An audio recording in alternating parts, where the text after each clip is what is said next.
Hello friends, welcome to learn services. This is Ram Soni.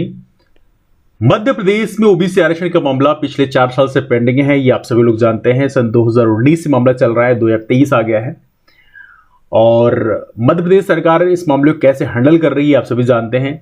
और ये भी पता है कि जैसे ही इलेक्शन हो जाएंगे उसके बाद मध्य प्रदेश सरकार हाथ खड़े कर देगी और फिर ओबीसी आरक्षण का क्या होगा ये आप सभी लोग जानते हैं, मुझे बताने की आवश्यकता नहीं है।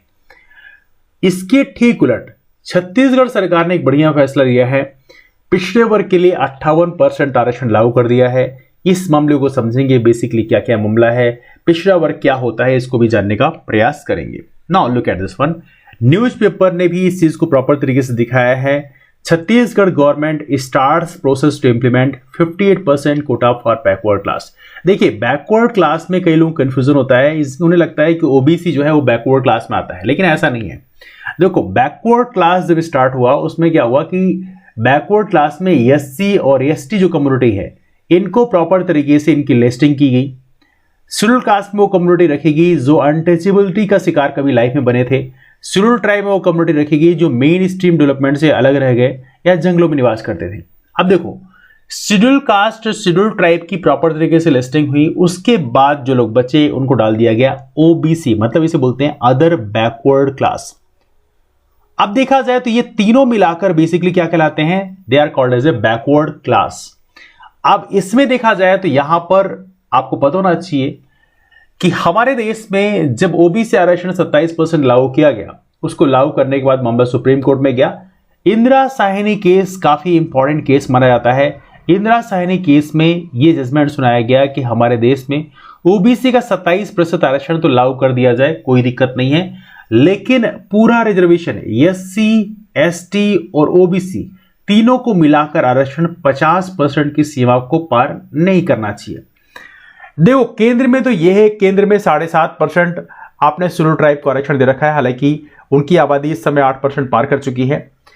शेड्यूल कास्ट की बात करें, उनको 15% आरक्षण दे रखा है, हालांकि उनकी आबादी भी 16% पार कर चुकी है। और जो बचता है वो आपने ओबीसी को दे दिया 27%। तो केंद्र का मामला अलग है, लेकिन हमारे यहां कई सारे राज्य ऐसे हैं जहां पे शेड्यूल कास्ट शेड्यूल ट्राइब की बहुत ज्यादा आबादी है। जैसे पंजाब जैसे राज्यों में शेड्यूल कास्ट की आबादी बहुत ज्यादा है परसेंटेज में। मध्य प्रदेश जैसे राज्य की बात करें, छत्तीसगढ़ जैसे राज्यों की बात करें, वहां पे शेड्यूल ट्राइब की आबादी परसेंटेज में काफी ज्यादा है। नॉर्थ ईस्टर्न स्टेट्स के राज्य तो वहां पे और भी ज्यादा आबादी है। तो कहीं ना कहीं ऐसे राज्यों में इंदिरा साहनी केस का बहुत ज्यादा औचित्य बचता नहीं है। बिकॉज ये मैं इसलिए ऐसा बोल रहा हूं बिकॉज केंद्र का मामला अलग है, राज्यों का मामला अलग है। ओबीसी की आबादी लगभग काफी साइजेबल पॉपुलेशन है। केंद्र में देखें तो 52% है। मध्य प्रदेश में भी हाईकोर्ट में जो मध्य प्रदेश सरकार ने डेटा रखा है उसमें बोला है 51% मध्य प्रदेश में ओबीसी की आबादी है। अब ऐसी कंडीशन में 51% ओबीसी की आबादी को आपने केवल 14% आरक्षण दे रखा है, तो कहीं ना कहीं इंदिरा साहनी केस यहां पर ओबीसी के डेवलपमेंट में एक बहुत बड़ी अड़चन बन जाता है। देखिए, हमारे देश में संविधान में 100 से ऊपर अमेंडमेंट हो चुके हैं, तो इंदिरा साहनी केस से बदलाव हो जाए इसमें कोई बड़ी बात नहीं है।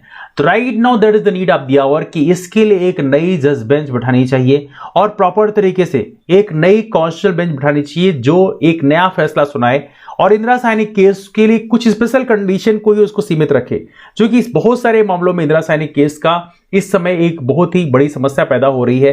तो that is the need of the hour. Now look at this one. मामला क्या था छत्तीसगढ़ के मामले में? छत्तीसगढ़ सरकार ने 58% रिजर्वेशन का फॉर्मूला यहां पे लाया, उसके बाद में हाई कोर्ट ने उसे रद्द कर दिया था।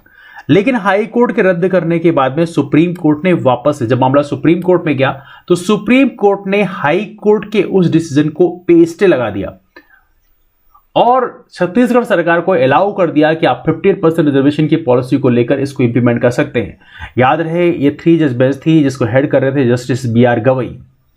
नाउ इसमें देखा जाए तो रिजर्वेशन जो लाया गया है उसमें क्या है, 12% शेड्यूल कास्ट के लिए है, 32% शेड्यूल ट्राइब के लिए, 14% ओबीसी के लिए है। आपको पता होना चाहिए छत्तीसगढ़ में शेड्यूल ट्राइब की आबादी काफी ज्यादा है, तो उस कंडीशन में यहां पर जो टोटल रिजर्वेशन की जो सीमा है वो 58% पहुंच चुकी है और 58% कहीं ना कहीं इंदिरा साहनी केस को यहां पर ब्रीच करता है। देखिए, आपको पता होना चाहिए हमारे यहाँ शेड्यूल कास्ट और शेड्यूल ट्राइब की जो रिजर्वेशन है उसमें प्रॉपर तरीके से संविधान में लिखा हुआ है कि इनका रिजर्वेशन पॉपुलेशन के आधार पर दिया जाएगा। लेकिन ओबीसी के मामले में ये चीज नहीं लिखी गई है।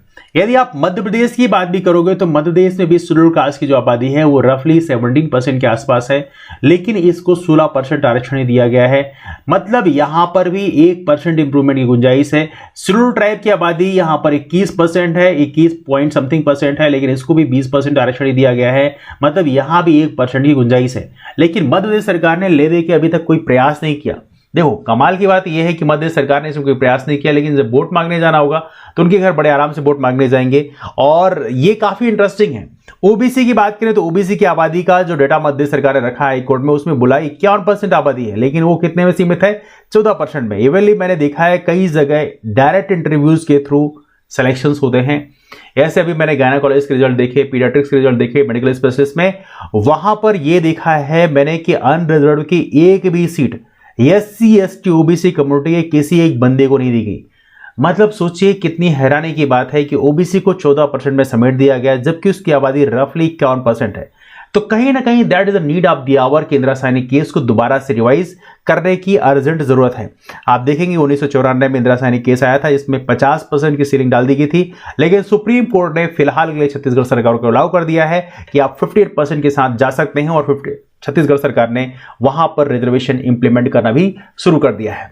तो ये रहा इसके बारे में। आपको क्या लगता है कि मध्य सरकार को क्या रिजर्वेशन 27% जल्द ओबीसी को लागू करना चाहिए? बिकॉज जिस तरह से मध्य सरकार केस लड़ रही है उससे तो फिलहाल यही लग रहा है कि यहां पर ये केस में बहुत ज्यादा मेहनत नहीं कर रहे हैं। एवनली देखा जाए तो एक और महत्वपूर्ण चीज है, यदि आप ये कहते हो कि ओबीसी को आरक्षण देने के लिए आपके पास कोई कंक्रीट एविडेंस नहीं है, तो ये कहा गया था पहले भी कि आप कास्ट सेंसस करा दो। सोशियो इकोनॉमिक कास्ट सेंसस यदि आप कराएंगे तो वहां पे डेटा पता चलेगा कि ओबीसी की आबादी फिलहाल कितनी है और उसका रिप्रेजेंटेशन कितना है, और उसके आधार पर आप सुप्रीम कोर्ट या हाई कोर्ट में डेटा को रख के प्रॉपर तरीके से केस को लड़ सकते हैं। लेकिन कमाल की बात है बीजेपी सरकार ने ऐसा किया नहीं है। बल्कि 2021 सेंसस भी कराने से उन्होंने पीछे हट गए हैं, जबकि 2021 सेंसस के साथ में बहुत सारे ओबीसी कम्युनिटी के जो लीडर्स हैं they had been asking for the caste census, लेकिन उन्होंने ऐसा नहीं किया। मतलब ये कहीं ना कहीं बीजेपी की मंशा दिखाते हैं कि they don't want to give reservation for OBC community. आपके ओपिनियन क्या है आप नीचे कमेंट करके बताएं। मुलाकात करते हैं फिर, तब तक bye, take care, have a wonderful night, keep moving forward and take care.